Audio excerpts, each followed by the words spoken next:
प्यारे विद्यार्थियों, आज हम कक्षा 12वीं का अध्याय 2 के वस्तुनिष्ठ प्रश्न उत्तर कर रहे हैं, जिनमें हमारा पहला क्वेश्चन है, 6ठी शताब्दी ईसा पूर्व में उत्तर भारत में कुल महाजनपदों की संख्या कितनी थी? तो जो वर्णित ग्रंथों में हमें मिलते हैं उनकी सूची मिलती है 16 महाजनपद। महाजनपद से क्या अभिप्राय है?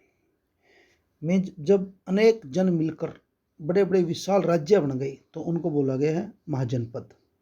6ठी शताब्दी ईसा पूर्व में भारत के 2 प्रसिद्ध महाजनपदों के नाम लिखने हैं। 16 महाजनपद थे।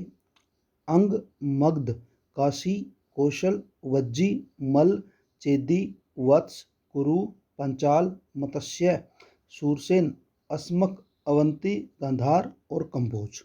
ऐसे ये 16 महाजनपद थे। इनमें जो 2 प्रसिद्ध महाजनपद थे उनके नाम थे मगध और गांधार। कौशल जनपद की राजधानी का नाम बताइए। तो कौशल जनपद की राजधानी का नाम था श्रावस्ती। अंग जनपद की राजधानी का नाम क्या था? अंग जनपद। इसकी राजधानी का नाम था चंपा। वैशाली किस राज्य की राजधानी थी? तो वज्जी की राजधानी थी वैशाली। काशी जनपद की राजधानी का क्या नाम था? तो काशी जनपद की राजधानी का नाम था वाराणसी। कौशाम्बी किस जनपद की राजधानी का नाम था? तो कौशाम्बी थी वत्स की राजधानी। अवंती जनपद की राजधानी कौन सी थी? तो अवंती जनपद की राजधानी थी उज्जैन। 6ठी शताब्दी ईसा पूर्व में गांधार महाजनपद की राजधानी का नाम आपने बताना है। तो वो था तक्षशिला। 6ठी शताब्दी ईसा पूर्व में सर्वाधिक शक्तिशाली जनपद कौन सा था? तो मगध निकल गया। सबसे 16 महाजनपदों में सबसे आगे निकल गया मगध। 6ठी शताब्दी ईसा पूर्व में मगध जनपद की राजधानी कौन सी थी? राजगाह या राजगीर। प्राचीन काल में मगध के 2 शक्तिशाली शासक कौन से थे? तो ये थे हर्यक वंश के बिंबिसार और इसका बेटा अजातशत्रु। बिंबिसार कहाँ का शासक था? तो मगध का शासक था बिंबिसार। अजातशत्रु किसका पुत्र था? तो अजातशत्रु बिंबिसार का पुत्र था। किस शताब्दी में पाटलिपुत्र को मगध की राजधानी घोषित किया गया? तो उदयन नामक शासक ने 5वीं शताब्दी ईसा पूर्व में पाटलिपुत्र को मगध की राजधानी घोषित किया। नेक्स्ट है, नंद वंश का सर्वाधिक शक्तिशाली शासक कौन था? तो नंद वंश का सर्वाधिक शक्तिशाली शासक था महापद्म नंद। ओलिगार्की से क्या अभिप्राय है? मीन समूह शासन को हम ओलिगार्की कहते हैं। धर्मशास्त्रों की रचना किस भाषा में की गई थी? तो संस्कृत में की गई थी। मौर्य काल के 2 प्रसिद्ध स्त्रोतों के नाम बताने हैं। एक तो है मैगस्थनीज की इंडिका और दूसरा है कौटिल्य का अर्थशास्त्र। मैगस्थनीज कौन था? चंद्रगुप्त मौर्य के दरबार में एक यूनानी राजदूत था मैगस्थनीज। इंडिका का लेखक कौन था? मैगस्थनीज था। अर्थशास्त्र का लेखक कौन था? कौटिल्य। विशाख दत्त का जो प्रसिद्ध नाटक है उसका नाम क्या है? मुद्रा राक्षस है। मौर्य वंश का संस्थापक कौन था? अथवा उत्तरी भारत का प्रथम ऐतिहासिक राजा कौन था? यह था चंद्रगुप्त मौर्य। चंद्रगुप्त मौर्य कब सिंहासन पर बैठा था? तो 321 ईसा पूर्व में चंद्रगुप्त मौर्य सिंहासन पर बैठा था। चंद्रगुप्त मौर्य ने सेल्यूकस को कब पराजित किया था? 305 ईसा पूर्व में पराजित किया था सेल्यूकस को। मौर्य साम्राज्य की राजधानी का नाम पाटलिपुत्र था। चंद्रगुप्त मौर्य का उत्तराधिकारी कौन था? उसका बेटा कौन था? बिंदुसार। अशोक का राज तिलक कब हुआ? जो बिंदुसार का पुत्र था अशोक, उसका राज तिलक हुआ 269 ईसा पूर्व में। अशोक के शासनकाल की एकमात्र विजय कलिंग की विजय है, जो वर्तमान में ओडिशा है। अशोक द्वारा कलिंग का युद्ध कब लड़ा गया? 261 ईसा पूर्व में कलिंग का युद्ध लड़ा गया था अशोक द्वारा। मौर्य काल में सन्निधाता कौन था? ये अधिकारी हैं। तो ये प्रधान कोषाध्यक्ष था। कोष का अध्यक्ष था प्रधान कोषाध्यक्ष सन्निधाता। मौर्य काल में अमात्य कौन था? वह न्याय एवं प्रशासकीय मंत्री था अमात्य। मौर्य साम्राज्य को कितने भागों में बांटा गया था? 5 भागों में बांटा गया था मौर्य साम्राज्य को। नेक्स्ट हमारा क्वेश्चन है, अशोक ने किसे मौर्य साम्राज्य का 5वां प्रांत बनाया था? एक ही प्रांत को जीता था, कलिंग को, तो यही उसका 5वां प्रांत बना। कलिंग की राजधानी का नाम क्या था? तोसली। मौर्य काल में राजुक नाम का अधिकारी क्या करता था? ये भू राजस्व अधिकारी था, भू राजस्व अधिकारी था राजुक। मौर्य काल में गांव का मुखिया कौन था? ग्रामिक।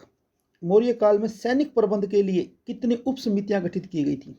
6 उप समितियां गठित की गई थी मौर्य काल में सैनिक प्रबंध के लिए। अशोक के धर्म के कोई 2 सिद्धांत बताने हैं। बड़ों का सम्मान करना और छोटों से प्रेम करना। मौर्य काल में धम्म महामात्र कौन थे? तो ये अशोक द्वारा नियुक्त धम्म का प्रचार करने वाले कमिश्नर रैंक के अधिकारी थे, धम्म महामात्र। तीसरी बौद्ध सभा का आयोजन कब व कहाँ किया गया? 251 ईसा पूर्व में पाटलिपुत्र में किया था। पाटलिपुत्र में तीसरी बौद्ध सभा का आयोजन किसने किया था? अब उस समय शासक था अशोक, तो अशोक ने किया था। अशोक ने बौद्ध धर्म के प्रचार के लिए किसे श्रीलंका भेजा था? अपनी बेटी पुत्री संघमित्रा को और पुत्र महेंद्र को। अशोक स्तंभ की मुख्य विशेषताएं क्या है? अशोक काल के जो स्तंभ है वो अपने उत्तम पॉलिश के लिए प्रसिद्ध है। ये पॉलिश बहुत चमकदार है। अशोक के अधिकांश अभिलेख किस लिपि में लिखे गए थे? तो ब्रह्मी लिपि में लिखे गए थे अशोक के ज्यादातर अभिलेख। किस विद्वान ने और कब अशोक के अभिलेखों को पढ़ने में सफलता प्राप्त की थी? तो ये विद्वान थे जेम्स प्रिंसेप और 1838 में। अशोक के अभिलेखों में से किन 2 नामों से संबोधित किया गया है? एक देवानाम प्रिय मीन्स देवताओं का प्रिय, और दूसरा पियदसी, ये उसकी उपाधियां हैं। पियदसी मीन्स देखने में मनोहर मुखाकृति वाला शासक। तो देवानाम पिय और पियदसी। मौर्य काल में लोगों का मुख्य व्यवसाय कौन सा था? कृषि था। मौर्य काल का सर्वाधिक प्रसिद्ध उद्योग वस्त्र उद्योग था। अशोक के शासनकाल में निर्मित कौन सा स्तूप सर्वाधिक प्रसिद्ध था? तो मध्य प्रदेश में सांची का स्तूप। मौर्य वंश का अंतिम शासक कौन था? तो बृहद्रथ था मौर्य वंश का अंतिम शासक। मौर्य वंश का पतन कब हुआ? 185 ईसा पूर्व में। जो उनका सैनिक था पुष्यमित्र शुंग, उसने अंतिम मौर्य शासक बृहद्रथ की हत्या कर दी। मौर्य वंश का अंत किसने किया? पुष्यमित्र शुंग ने किया। शुंग वंश का संस्थापक कौन था? तो पुष्यमित्र शुंग। महाभाष्य का लेखक कौन था? पतंजलि, पतंजलि का महाभाष्य। कण्व वंश का संस्थापक कौन था? वासुदेव। खारवेल किस वंश का शक्तिशाली शासक था? तो चेदी वंश का शासक था राजा खारवेल। हाथी गुम्फा अभिलेख से हमें किस शासक की जानकारी प्राप्त होती है? तो खारवेल की प्राप्त होती है। खारवेल कहाँ का शासक था? कलिंग का था। सातवाहन वंश का संस्थापक कौन था? सिमुक। सातवाहन वंश का सर्वाधिक शक्तिशाली शासक कौन था? गौतमी पुत्र श्री सातकर्णी। किस शासक ने प्रतिष्ठान को सातवाहन साम्राज्य की राजधानी घोषित किया था? तो वशिष्ठ पुत्र श्री पुलमावी ने प्रतिष्ठान को सातवाहन राज्य की राजधानी घोषित किया। पांड्यों की राजधानी का नाम बताना आपने। तो पांड्यों की राजधानी का नाम है मदुरा। नेडुजेलियान किस वंश का विख्यात शासक था? नेडुजेलियान, तो यह था पांड्य वंश का। चोल वंश की आरंभिक राजधानी का नाम क्या था? उरेयूर, उरेयूर। आरंभिक चोल शासकों में सबसे विख्यात शासक कौन था? तो यह था राजा करिकाल। चेरों को किस अन्य नाम से जाना जाता है? केरल पुत्र के नाम से जाना जाता है चेरों को। चेरों का सबसे विख्यात शासक कौन था? सेनगुतुवन, सेनगुतुवन। हिंद यूनानी शासकों में सर्वाधिक प्रसिद्ध कौन था? मेनांडर। मेनांडर की राजधानी का नाम क्या था? सियालकोट। शकों को किस अन्य नाम से जाना जाता है? पार्थियन के नाम से जाना जाता है। शकों का सर्वाधिक प्रसिद्ध शासक कौन था? रुद्रदमन था। रुद्र सुदर्शन झील की मुरम्मत किसने कराई थी? रुद्रदमन ने करवाई थी। कुषाण वंश का संस्थापक कौन था? कडफिस प्रथम ने कुषाण वंश की स्थापना की थी। कुषाण वंश का सबसे महान शासक कौन था? यह था सम्राट कनिष्क। कुषाण वंश का सबसे महान शासक था कनिष्क। कनिष्क के शासनकाल की सर्वाधिक महत्वपूर्ण घटना कौन सी थी? चीन की विजय। कनिष्क ने किसे कुषाण साम्राज्य की राजधानी घोषित किया? पुरुषपुर को, जो वर्तमान में पेशावर है पाकिस्तान में। बुद्धचरित का लेखक कौन था? अशोक घोष का बुद्धचरित। वसुमित्र ने किस प्रसिद्ध ग्रंथ की रचना की थी? तो महाविभास नामक प्रसिद्ध ग्रंथ की रचना की थी वसुमित्र ने। किस शासक को दूसरे अशोक के नाम से जाना जाता है? तो कनिष्क को दूसरा अशोक कहा जाता है। नेक्स्ट है किसके शासनकाल में बौद्ध धर्म दो शाखाओं में बंट गया, हीनयान महायान। हीनयान छोटा जहाज, महायान बड़ा जहाज। तो कनिष्क के शासनकाल में कनिष्क ने चौथी महासभा का आयोजन कहाँ किया था, कश्मीर में किया था। तीसरी का आयोजन किया था अशोक ने। किस वंश के शासकों ने देवपुत्र की उपाधि धारण की थी, तो कुषाण शासकों ने देवपुत्र की उपाधि धारण की थी। कुषाण काल की कला के दो विख्यात केंद्र कौन से थे, तो एक था गांधार, दूसरा मथुरा। मौर्योत्तर कालीन युग में श्रेणी का मुखिया क्या कहलाता था, जेठक कहलाता था, जेठक। मौर्योत्तर काल में कौन सा व्यापारिक मार्ग सर्वाधिक प्रसिद्ध था, तो यह था रेशम मार्ग। गुप्त साम्राज्य के इतिहास को जानने के दो प्रमुख स्रोत कौन से हैं, साहित्य और सिक्के। सिक्के काफी प्रचुर मात्रा में मिलते हैं। गुप्त वंश का संस्थापक कौन था, श्री गुप्त। चंद्रगुप्त प्रथम कब सिंहासन पर बैठा था, 320 ईस्वी में। यह गुप्त वंश का शासक था, और वो जो पहले आया था वो था चंद्रगुप्त मौर्य, मौर्य वंश का शासक था। वो ईसा पूर्व में है, ये ईस्वी में है। इलाहाबाद शतम अभिलेख का लेखक कौन था, हरिसेन। हरिसेन कौन था, समुद्रगुप्त का राजकवि था। और प्रयाग प्रशस्ति किस गुप्त शासक से संबंधित है, ये समुद्रगुप्त के जो दरबारी कवि थे हरिसेन, इन्होंने लिखा था प्रयाग प्रशस्ति। समुद्रगुप्त का शासनकाल क्या था, 335 ईस्वी से 375 ईस्वी तक। भारतीय नेपोलियन किसे कहा जाता है, समुद्रगुप्त को कहा जाता है। समुद्रगुप्त का उत्तराधिकारी कौन था, चंद्रगुप्त द्वितीय या चंद्रगुप्त विक्रमादित्य। चंद्रगुप्त द्वितीय कब सिंहासन पर बैठा, 375 ईस्वी में। कुबेर नाग कौन थी, चंद्रगुप्त द्वितीय की रानी का नाम था कुबेर नाग। चंद्रगुप्त द्वितीय की सबसे महत्वपूर्ण सफलता कौन सी थी, शकों को पराजित करना। चंद्रगुप्त द्वितीय ने किसे गुप्त साम्राज्य की राजधानी घोषित किया था, उज्जैन को। गुप्त काल में आने वाला चीनी यात्री कौन था, फाहियान आया था, फाहियान। फाहियान किसके शासनकाल में भारत आया था, चंद्रगुप्त द्वितीय के शासनकाल में। फाहियान ने किस पुस्तक की रचना की थी, फोको की। हुण कौन थे, मध्य एशिया का एक असभ्य कबीला था हुण। हुणों ने प्रथम बार भारत पर कब आक्रमण किया, 455 ईस्वी में। हुणों के दो प्रसिद्ध नेता कौन थे, तोरमान और मिहिर कुल। हुणों ने किसे अपने साम्राज्य की राजधानी घोषित किया था, सियालकोट को अथवा साक्कल जिसको बोलते थे। किस गुप्त शासक ने सुदर्शन झील की मुरम्मत करवाई थी, तो सकंद गुप्त ने करवाई थी। गुप्त साम्राज्य के पतन का कोई एक कारण आपने बताना है, तो वो था हुणों के आक्रमण। गुप्त शासकों द्वारा धारण की जाने वाली किसी एक उपाधि का नाम लिखें, महाराजा धीराज। गुप्त काल में प्रांत को क्या कहा जाता था, भुक्ति कहा जाता था, भुक्ति। गुप्त काल में प्रांत का मुखिया क्या कहलाता था, उपरिक, उपारिक। गुप्त काल में राज्य के आय का मुख्य साधन क्या था, तो भू राजस्व था। गुप्त काल का सर्वाधिक प्रसिद्ध उद्योग कौन सा था, ये तो वस्त्र उद्योग ही रहता है ज्यादातर। जातक कथाएं किस भाषा में लिखी गई थी, पाली भाषा में लिखी गई है। बौद्ध धर्म से संबंधित है जातक कथाएं। महात्मा बुद्ध के पूर्व जन्मों की कथाएं, जातक कथाएं। राजाओं के बारे में प्रजा क्या सोचती थी, इसकी जानकारी हमें किन ग्रंथों से मिलती है, एक तो जातक कथाओं से और दूसरा पंचतंत्र की कहानियों से। पंचतंत्र का लेखक कौन था, विष्णु शर्मा। 6ठी शताब्दी ईसा पूर्व में उपज बढ़ाने के लिए कौन से दो तरीके अपनाए गए थे। 6ठी शताब्दी ईसा पूर्व भारतीय इतिहास में एक परिवर्तनकारी, क्रांतिकारी काल माना जाता है। यहाँ पर लोहे के फाल वाले हलों का प्रयोग हुआ और सिंचाई साधनों का विकास हुआ। वेलालर से क्या अभिप्राय, वेलालर, बड़े बड़े जमींदारों को वेलालर कहा जाता था। अधिकांश भूमिदान अभिलेखों को कहाँ पर लिखा गया था, ताम्र पत्रों पर लिखा गया था या फिर पत्थरों पर लिखा गया था। गुप्त काल के अधिकांश भूमिदान अभिलेख किस भाषा में है, संस्कृत भाषा में है। ब्राह्मणों को जो गांव अनुदान में दिए जाते थे उनको क्या कहा जाता था, उस भूमि को कहा जाता था अग्रहार, उस गांव को कहा जाता था अग्रहार। प्रभावती गुप्त कौन थी, चंद्रगुप्त द्वितीय की पुत्री थी प्रभावती। 6ठी शताब्दी ईसा पूर्व में किन्हीं दो प्रसिद्ध नगरों के नाम आपने बताने हैं, एक तो पाटलिपुत्र है, दूसरा है पुहार, साउथ का, दक्षिण भारत का पुहार। प्राचीन काल में भारत में व्यापारिक संघ किस नाम से जाने जाते थे, श्रेणी के नाम से जाने जाते थे। तमिल भाषा में धनी व्यापारियों को क्या कहा जाता था, मस्तुवन।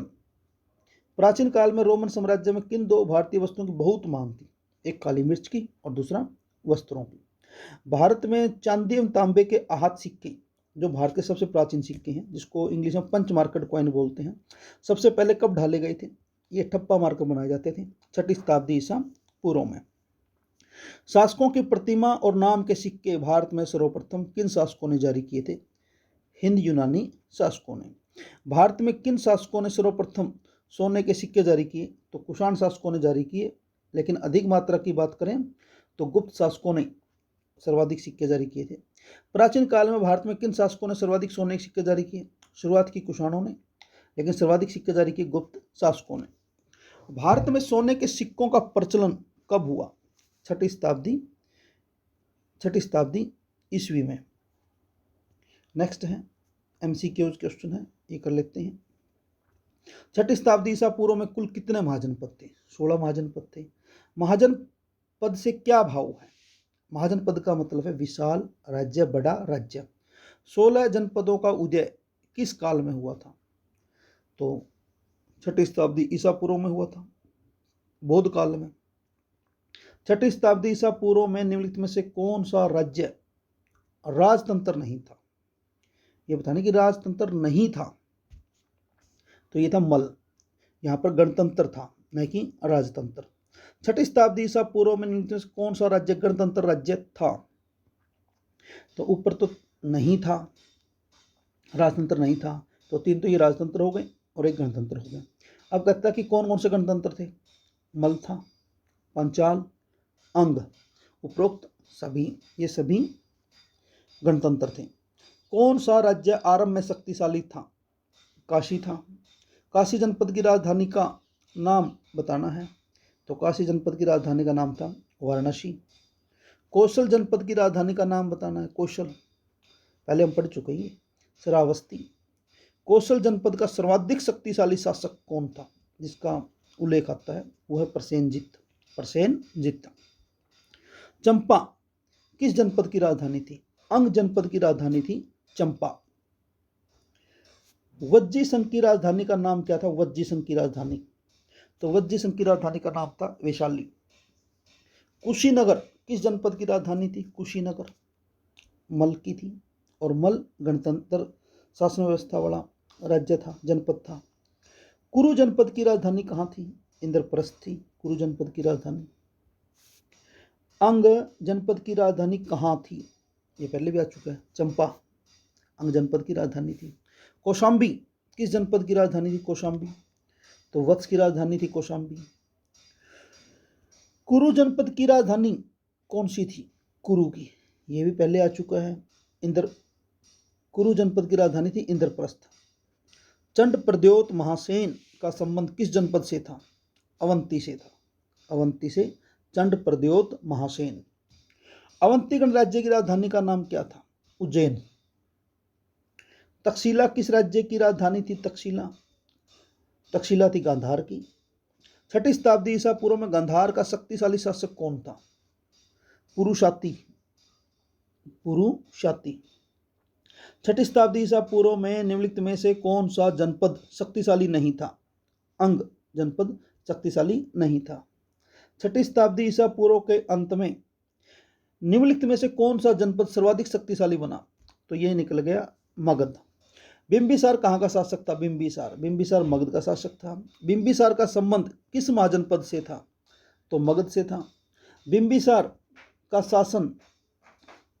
मगध का शासक कब बना था? 544 ईसा पूर्व में बिंबिसार मगध का शासक बना था। मगध की आरंभिक राजधानी का क्या नाम था? राजगाह। बिंबिसार ने निम्नलिखित में से किस राजकुमारी के साथ विवाह के कारण अपनी राजनीतिक स्थिति को मजबूत किया था?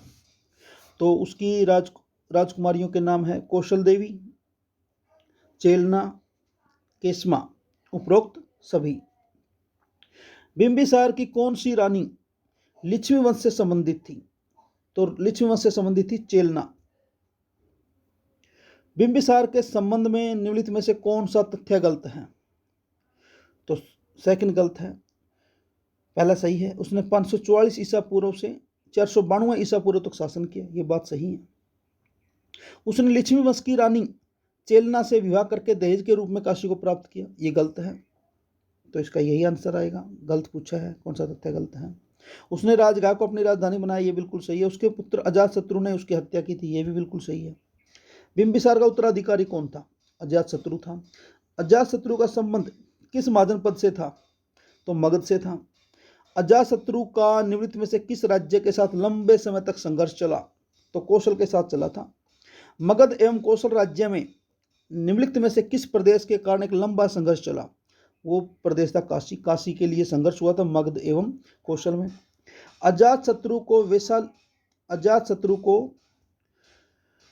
वैशाली को नष्ट करने में कितना समय लगा था? 16 वर्ष लगे थे। किस शासक ने पाटलिपुत्र को मगध की राजधानी बनाया था? तो उदयन ने बनाया था। नंद वंश का सर्वाधिक शक्तिशाली शासक कौन था? महापद्म नंद। महापद्म नंद के संबंध में निम्नलिखित में से कौन सा तथ्य गलत है? उसने सम्राट की उपाधि धारण की, ये गलत है। नंद वंश का अंतिम शासक कौन था? तो नंद वंश का अंतिम शासक था धनानंद। मगध की राजधानी पाटलिपुत्र निम्न में से किस नदी के संगम पर स्थित थी? तो गंगा, गंडक, सोन, इन तीनों नदियों के संगम पर स्थित थी मगध की राजधानी पाटलिपुत्र। मगध साम्राज्य के शक्तिशाली होने का क्या कारण था? लोहे के विशाल भंडार थे मगध के पास, भौगोलिक स्थिति बहुत अच्छी थी उसकी, और विशाल शक्तिशाली सेना थी। उपरोक्त सभी। तो नेक्स्ट है हमारा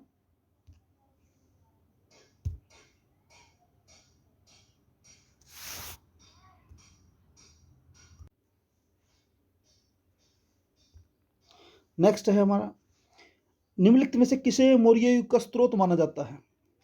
तो मुद्रा राक्षस हैं, अर्थशास्त्र हैं और इंडिका है। तो उपरोक्त सभी मौर्य युग के स्रोत हैं।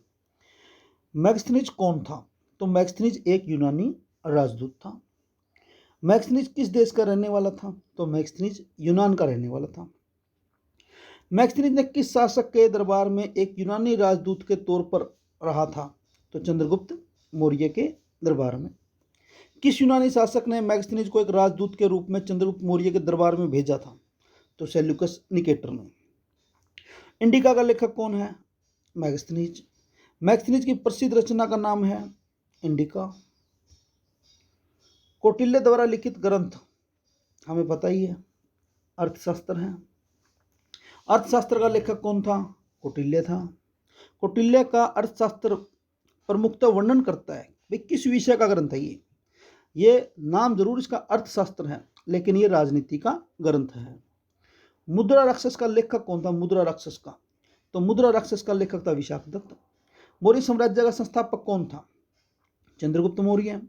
मौर्य साम्राज्य का संस्थापक कौन था? ये दोबारा फिर रिपीट हो गया, चंद्रगुप्त मौर्य। चंद्रगुप्त मौर्य का गुरु कौन था? प्रधानमंत्री गुरु, ये था चाणक्य। चंद्रगुप्त मौर्य कब सिंहासन पर बैठा था? तो 321 ईसा पूर्व में। ध्यान करना, 321 ईसा पूर्व में। मौर्य साम्राज्य की राजधानी का नाम क्या था? पाटलिपुत्र। चंद्रगुप्त मौर्य ने पंजाब पर कब विजय प्राप्त की थी? 322 ईसा पूर्व में पंजाब पर विजय प्राप्त की चंद्रगुप्त मौर्य ने। चंद्रगुप्त मौर्य का सबसे अधिक महत्वपूर्ण विजय कौन सी थी? वो थी मगध की विजय। चंद्रगुप्त मौर्य ने मगध के किस शासक को पराजित किया था? तो धनानंद को पराजित किया था, जो नंद वंश का अंतिम शासक था, धनानंद। चंद्रगुप्त मौर्य का सेल्यूकस के साथ युद्ध कब हुआ था? तो 305 ईसा पूर्व में हुआ था। चंद्रगुप्त मौर्य ने सेल्यूकस से निम्नलिखित में से कौन सा प्रदेश प्राप्त किया था? काबुल भी प्राप्त किया था, कंधार भी और बलूचिस्तान भी। उपरोक्त सभी। चंद्रगुप्त मौर्य की मृत्यु कब हुई? 298 ईसा पूर्व में। चंद्रगुप्त मौर्य का उत्तराधिकारी कौन था? बिंदुसार था, और बिंदुसार का उत्तराधिकारी अशोक था। बिंदुसार मगध के शासन पर कब बैठा? चंद्रगुप्त मौर्य की मृत्यु के बाद 298 ईसा पूर्व के बाद। मौर्य वंश का सबसे महान शासक कौन था? अशोक। अशोक मगध के शासन पर कब बैठा था? 269 ईसा पूर्व में। हालांकि उसका राज्याभिषेक हुआ था 273 ईसा पूर्व में। कलिंग का युद्ध कब हुआ था? 261 ईसा पूर्व में। कलिंग के युद्ध के संबंध में कौन सा तथ्य गलत है? अशोक ने कलिंग का युद्ध 261 ईसा पूर्व में लड़ा था, बिल्कुल सही बात है ये। इस युद्ध में 1 लाख सैनिक मारे गए थे, ये बात भी सही है। इस युद्ध के परिणाम अशोक के लिए अन्य विजयों का मार्ग सुगम हो गया, नहीं, अन्य विजयों का मार्ग सदा के लिए बंद हो गया, क्योंकि ये उसका अंतिम युद्ध था, कलिंग का युद्ध। इस युद्ध के पश्चात अशोक ने बौद्ध धर्म को अपना लिया, ये भी सही है। तो इसके आंसर भाई कौन सा तथ्य गलत है, तो गय बनेगा, गय। कलिंग के युद्ध का क्या महत्वपूर्ण परिणाम निकला? अशोक ने युद्धों को सदैव के लिए त्याग दिया, ये भी निकला। उसने भेरी घोष के स्थान पर, मतलब युद्ध लड़ने के स्थान पर धम घोष की नीति को अपनाया। अशोक ने अपना जीवन लोक भलाई में लगा दिया। उपरोक्त सभी, तो इसका आंसर रहेगा उपरोक्त सभी। अशोक के समय मौर्य साम्राज्य कितने प्रांतों में बंटा हुआ था? तो 5 प्रांतों में बंटा हुआ था। अशोक द्वारा मौर्य साम्राज्य में जो प्रांत सम्मिलित किया गया था, तो वो एक ही प्रांत था, कलिंग, जो उसने युद्ध के द्वारा सम्मिलित किया था। अशोक ने किसे कलिंग की राजधानी घोषित किया था? तो उसली को। मौर्य शासन काल में प्रांत का मुखिया क्या कहलाता था? कुमार कहलाता था। मौर्य काल में सैनिक प्रबंध की कितनी समितियां थी? 6 समितियां थी सैनिक प्रबंध के लिए। मौर्य शासन काल में नगरों की देखभाल के लिए कितनी समितियां बनाई गई थी? 6 बनाई गई थी, चाहे सैनिक प्रबंध की हो और चाहे नगरों की देखभाल की हो। मौर्य शासन काल में गांव का मुखिया क्या कहलाता था? ग्रामीणी कहलाता था। मौर्य शासन काल में किसानों से ली जाने वाली भू राजस्व की दर क्या थी?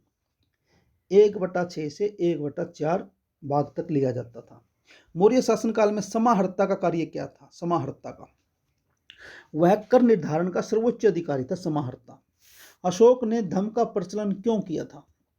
मौर्य साम्राज्य की एकता के लिए। अशोक ने धर्म प्रचार के लिए विशेष अधिकारी जो नियुक्त किया था, वो क्या कहलाता था? धर्म महामात्र या धम्म महामात्र। अशोक के धर्म का प्रमुख सिद्धांत क्या था? बड़ों का सम्मान करना, छोटों से प्रेम करना, धार्मिक सहनशीलता, तो उपरोक्त सभी आएगा। अशोक ने धर्म के प्रचार के लिए निम्नलिखित में से कौन सा पग उठाया था? अशोक ने धर्म के सिद्धांतों को अपने व्यक्तिगत जीवन में अपनाया, बिल्कुल अपनाया। अशोक ने धर्म के प्रचार के लिए धम्म महामात्रों की नियुक्ति की, बिल्कुल की। अशोक ने धर्म के सिद्धांतों को शिलालेखों और स्तंभों पर अंकित करवाया, जो आज भी लिखे मिलते हैं, ये भी बिल्कुल सही है। तो उपरोक्त सभी आंसर आएगा। अशोक ने बौद्ध धर्म के प्रचार के लिए क्या पग उठाया? उसने बौद्ध धर्म को राज्य धर्म घोषित किया, बिल्कुल सही है। उसने पाटलिपुत्र में बौद्ध धर्म की तीसरी सभा का आयोजन किया, महासभा का आयोजन किया। उसने राज्य में अनेक स्तूप और विहारों का निर्माण करवाया, तो उपरोक्त सभी आएगा। अशोक ने बौद्ध धर्म से संबंधित तीसरी महासभा का आयोजन कहाँ किया था? तो पाटलिपुत्र में किया था। चौथी महासभा का आयोजन कनिष्क ने किया था। अशोक ने पाटलिपुत्र में बौद्ध धर्म की तीसरी महासभा का आयोजन कब किया था? तो 251 ईसा पूर्व में किया था। धम्म महामात्रों की नियुक्ति किसने की थी? सम्राट अशोक ने की थी। अशोक ने श्रीलंका में बौद्ध धर्म के प्रचार के लिए अपनी किस पुत्री को भेजा था? तो संघमित्रा को, पुत्र महेंद्र को और बेटी संघमित्रा को। अशोक के अभिलेख किस देश के साथ मिलते जुलते हैं? ईरान के साथ। अशोक के अधिकांश अभिलेखों में उसे किस नाम से संबोधित किया गया है? देवानाम पिये और पिये दसी। देवानाम पिये की किस राजा की उपाधि थी? अशोक की थी। आरंभिक अभिलेख किस भाषा में खुदे हुए मिले हैं? प्राकृत भाषा में। अशोक के अभिलेख निम्नलिखित में से किस बात पर प्रकाश डालते हैं? अशोक के व्यक्तिगत जीवन के बारे में डालते हैं, धर्म के सिद्धांत के बारे में डालते हैं, जन कल्याण के कार्यों के बारे में डालते हैं, तो उपरोक्त सभी। किस विद्वान ने 1838 में अशोक के अभिलेखों को पढ़ने में सफलता प्राप्त की थी? तो ये थे जेम्स प्रिंसेप। अशोक को प्राचीन भारत का एक महान सम्राट क्यों कहा जाता है? उसने एक विशाल साम्राज्य की स्थापना की, बिल्कुल सही। उसने कुछ कोटि का प्रशासन लागू किया। उसने बौद्ध धर्म के प्रसार में प्रशंसनीय योगदान दिया, तो उपरोक्त सभी। अशोक की मृत्यु कब हुई? 232 ईसा पूर्व में। मौर्य काल के सामाजिक जीवन की प्रमुख विशेषता नहीं थी ये बताना है। तो मौर्य काल में शुक्त परिवार प्रणाली प्रचलित थी, बिल्कुल सही। मौर्य काल में स्त्रियों की दशा बहुत अच्छी थी, ये गलत है। मौर्य काल में दास प्रथा प्रचलित थी, ये सही है। मौर्य काल में लोग काफी पढ़े लिखे थे, ये भी सही है। तो मौर्य काल में स्त्रियों से संबंधित कौन सा तथ्य गलत है? उस समय लड़कियों के जन्म को अच्छा नहीं समझा जाता था, ये तथ्य सही है। उस समय लड़कियों की शिक्षा की विशेष ध्यान दिया जाता था, ये गलत है। स्त्रियों को पति से तलाक लेने का अधिकार था, ये भी सही है। स्त्रियां राजा के अंगरक्षक के तौर पर कार्य करती थी, ये भी सही है। मौर्य काल के लोगों के मनोरंजन का प्रमुख साधन क्या था? त्योहार भी थे, नृत्य संगीत भी, जुआ भी, तो उपरोक्त सभी आएगा। मौर्य काल के लोग निम्नलिखित में से किस प्रकार के वस्त्र पहनते थे? सूती, रेशमी, ऊनी, उपरोक्त सभी। मौर्य काल में निम्नलिखित में से कौन सा उच्च शिक्षा का प्रसिद्ध केंद्र नहीं था? नहीं पूछा है। तक्षशिला भी था, उज्जैन भी था, बनारस भी था, गांधार नहीं था। नेक्स्ट है, मौर्य काल में लोगों का प्रमुख व्यवसाय कौन सा था? प्रमुख व्यवसाय कृषि था, यही रहता है ज्यादातर, कृषि ही। निम्नलिखित में से कौन सी फसल मौर्य काल की प्रमुख फसल नहीं थी? चावल भी थी, कपास भी, गेहूं भी, चाय नहीं थी, चाय तो बहुत बाद की है। मौर्य काल का सर्वाधिक प्रसिद्ध उद्योग कौन सा था? वस्त्र उद्योग था।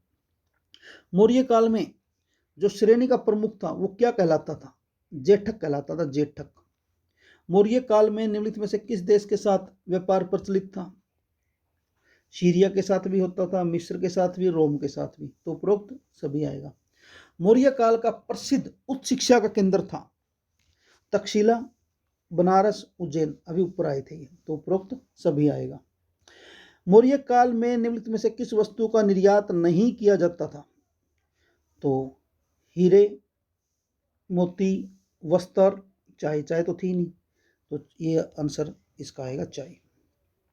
मौर्य काल में विदेशों से निम्नलिखित में से किस वस्तु का आयात किया जाता था?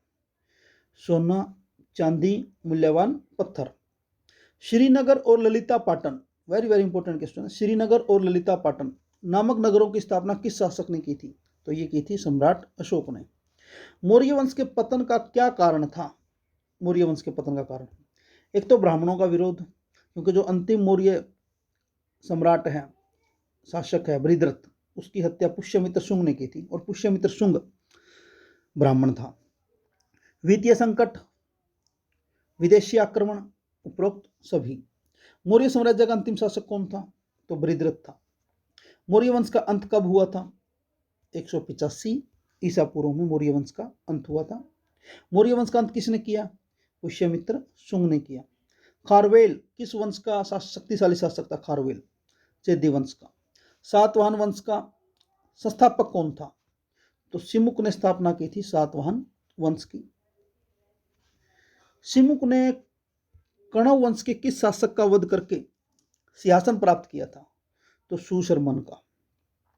सातवाहन वंश का सर्वाधिक शक्तिशाली शासक कौन था? गौतमी पुत्र श्री सातकर्णी। गौतमी पुत्र श्री सातकर्णी का शासनकाल क्या था?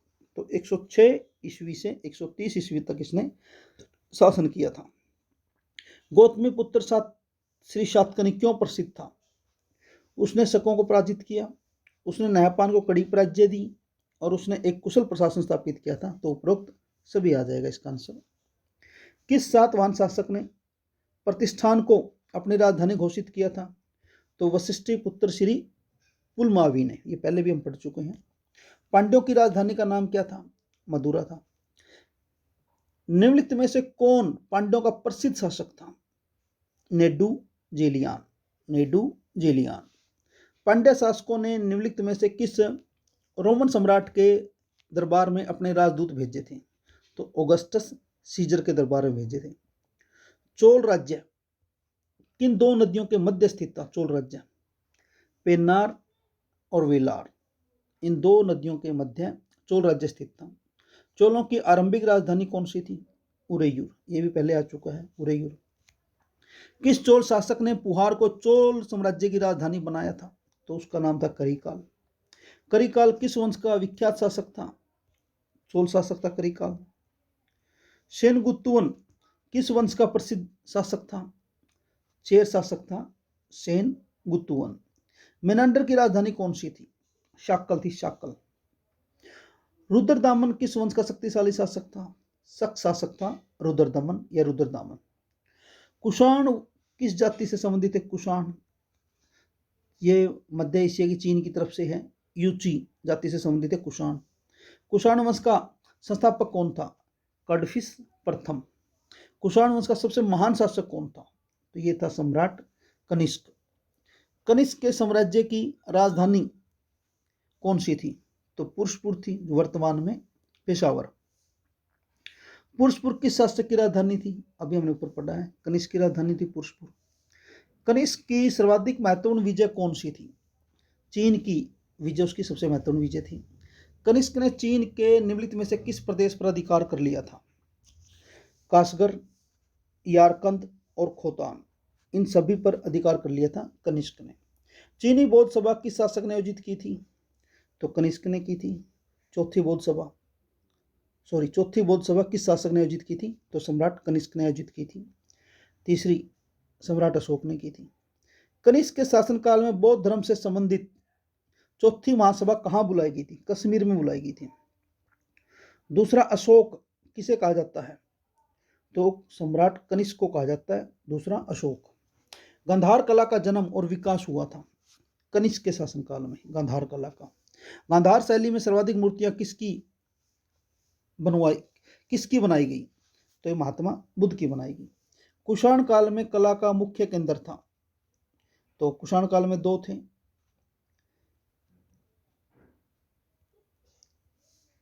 तक्षशिला, और कुषाण काल में कला का मुख्य केंद्र था तक्षशिला। बौद्ध धर्म की महायान शाखा का प्रचलन किसने किया था? सम्राट कनिष्क ने किया था। कुषाण राजा क्या कहलाते थे? मतलब उनकी उपाधि कौन सी थी? देवपुत्र की उपाधि धारण करते थे कुषाण राजा। गुप्त साम्राज्य की राजभाषा कौन सी थी? गुप्त साम्राज्य की राजभाषा थी संस्कृत। गुप्त साम्राज्य संस्थापक कौन था? तो यह था श्री गुप्त। गुप्त साम्राज्य की स्थापना कब हुई थी? 275 ईस्वी में श्री गुप्त ने इसकी स्थापना की थी। गुप्त संवत कब आरंभ हुआ था? गुप्त संवत, तो गुप्त संवत आरंभ हुआ था 320 ईस्वी में। गुप्त संवत किस शासक द्वारा चलाया गया था? उस समय शासक था चंद्रगुप्त प्रथम। चंद्रगुप्त प्रथम की रानी कुमार देवी किस वंश से संबंधित थी? तो लिच्छवी वंश से संबंधित थी चंद्रगुप्त प्रथम की रानी कुमार देवी। समुद्रगुप्त के शासनकाल का सबसे महत्वपूर्ण स्रोत कौन सा है? तो इलाहाबाद का या प्रयाग प्रशस्ति जिसको बोलते हैं, यह महत्वपूर्ण है। इलाहाबाद शतम अभिलेख का लेखक कौन है? उसका दरबारी कवि समुद्रगुप्त का हरिसेन। हरिसेन किस शासक के राजकवि थे? समुद्रगुप्त का राजकवि था हरिसेन। समुद्रगुप्त का महाकवि कौन था? तो ये हरिसेन था। हरिसेन जिसने प्रयाग प्रशस्ति लिखी थी, ये 33 पंक्तियों में लिखी गई है, संस्कृत भाषा में लिखी गई है। समुद्रगुप्त का शासनकाल क्या था?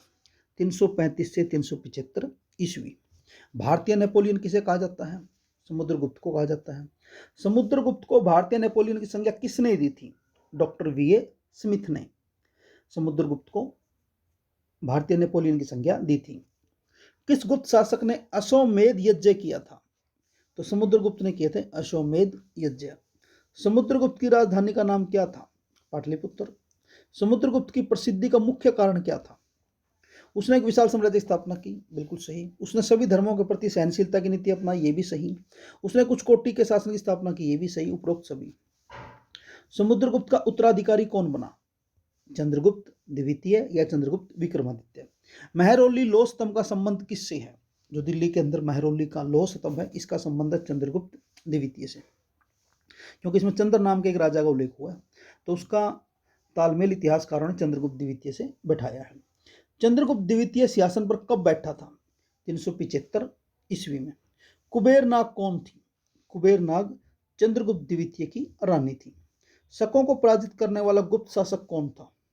चंद्रगुप्त द्वितीय। चंद्रगुप्त द्वितीय ने शकों के किस शासक को पराजित किया था? रुद्र सिंह तृतीय को।